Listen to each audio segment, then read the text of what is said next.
Hello guys, welcome back. My name is Nathan and today I'm going to be predicting the final Seattle Kraken expansion draft roster.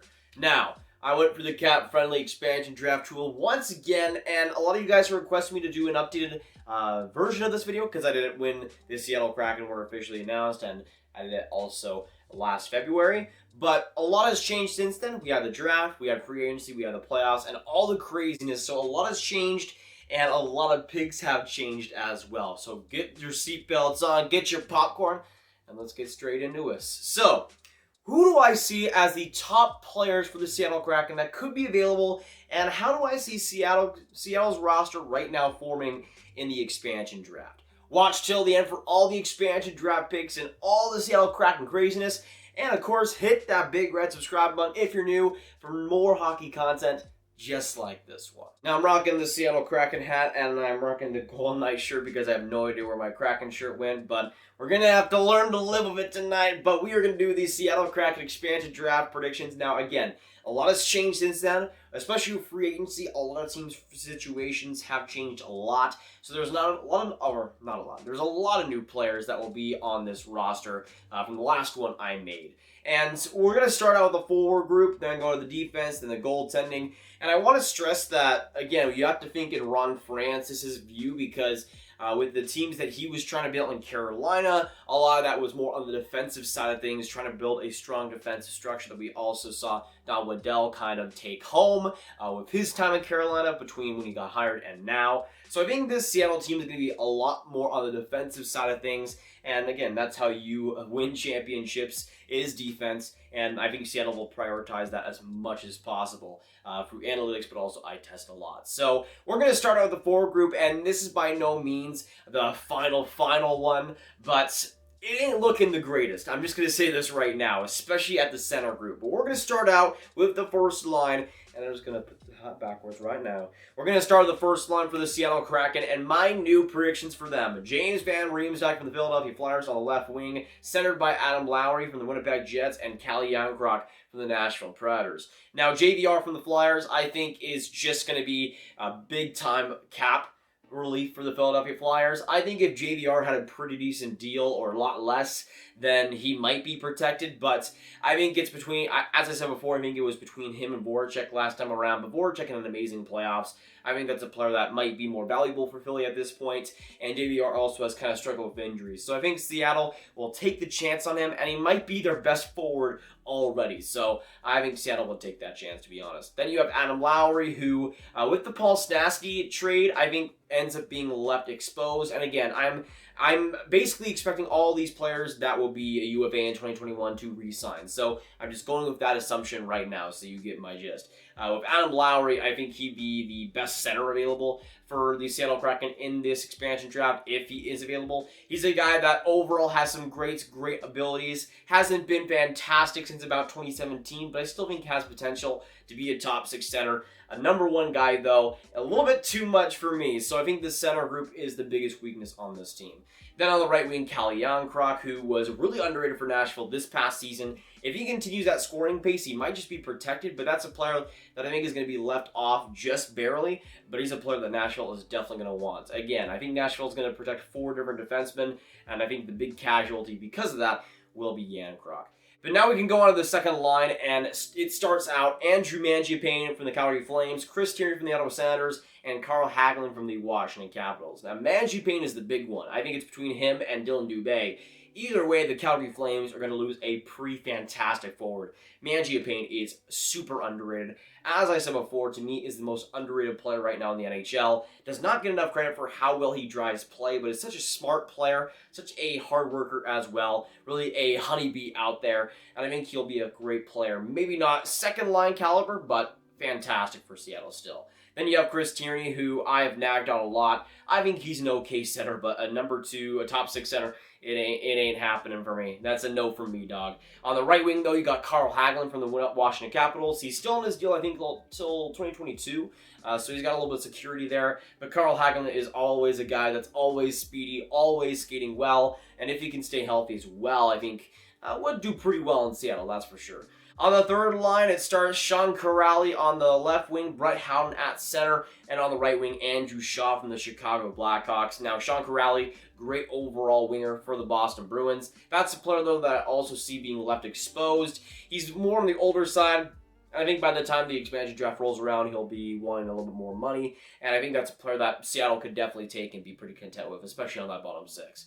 Then the center in Brett Howden, I mean, he is about as good as gone in the expansion draft as you could possibly get for New York. I think there's no way that New York protects him, at least with how he played this last year. If he can really improve this next year, then maybe, but with his showing in the NHL thus far, I personally would not if I was them.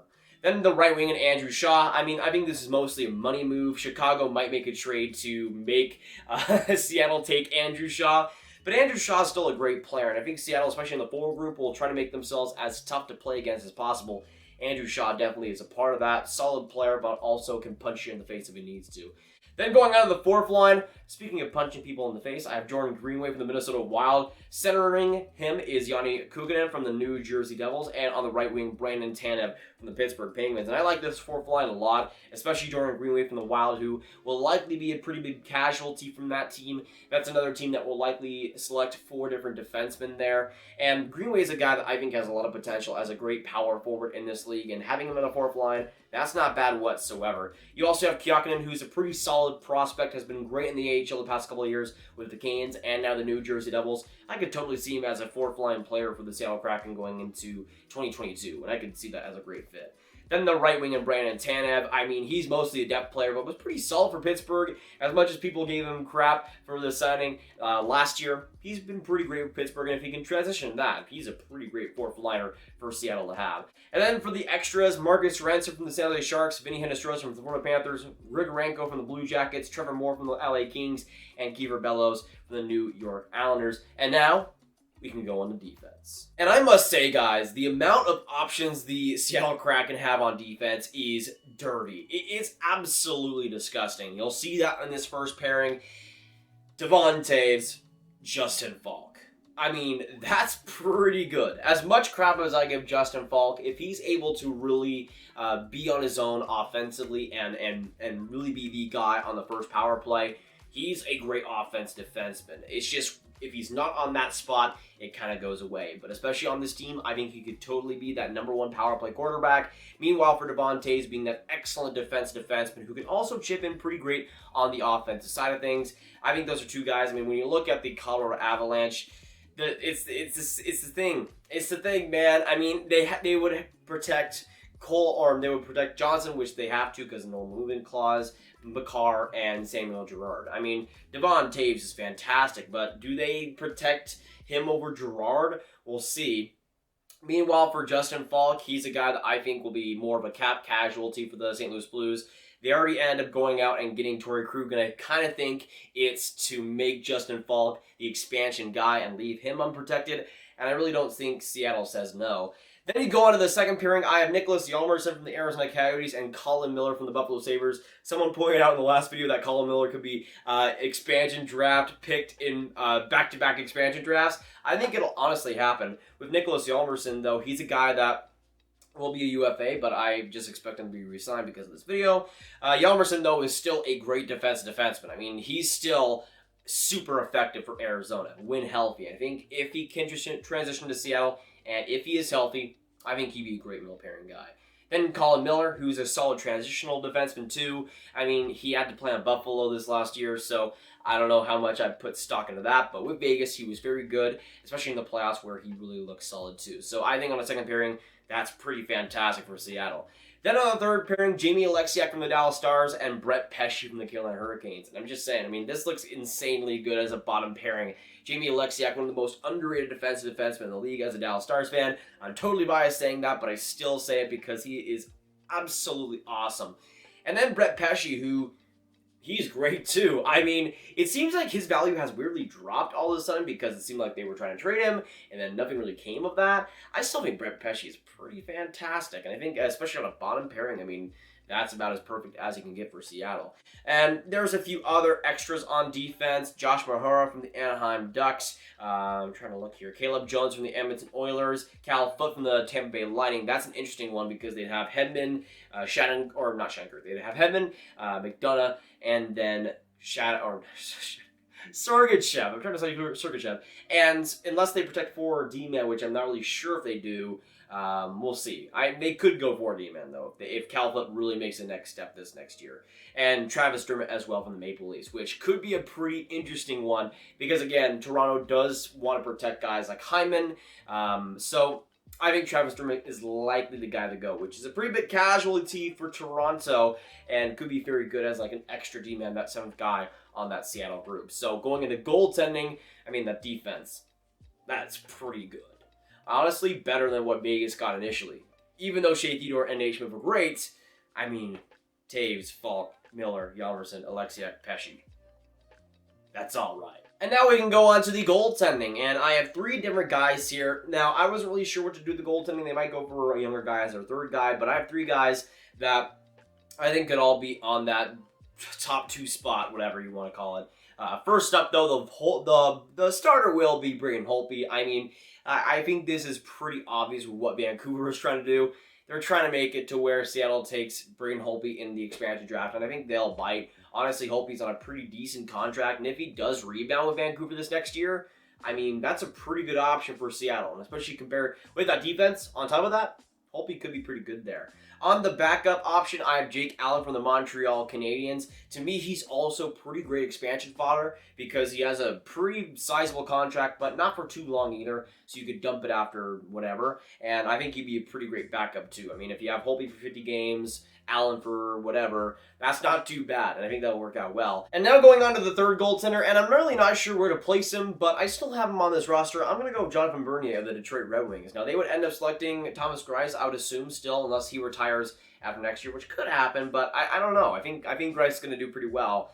For Jonathan Bernier, I mean, he's been pretty decent in Detroit with one of the worst teams ever in front of him. So I think Seattle will be pretty wise to take him. I mean, even if you have him as a 3rd goaltender, having him as an option there, and he could end up doing very well in a great defense, we'll see. I don't think the book is closed on a guy like Bernier career-wise, and I think a guy like him on that defense, compared to what he had as in Detroit, that could be pretty interesting, and I think he could do pretty well with the Seattle Kraken. But that is going to be it for today, guys. Thanks so much for watching. If you did enjoy, hit that subscribe button if you are new for more hockey content just like this one. Make sure you hit that like button, hit that subscribe button. Let me know down in the comments down below what you agree and disagree with my picks, and who do you think your favorite team will lose in the expansion draft to Seattle. Make sure you share this video with your friends. Get the Seattle expansion draft picks out there and click on this card right here for all my Seattle Kraken content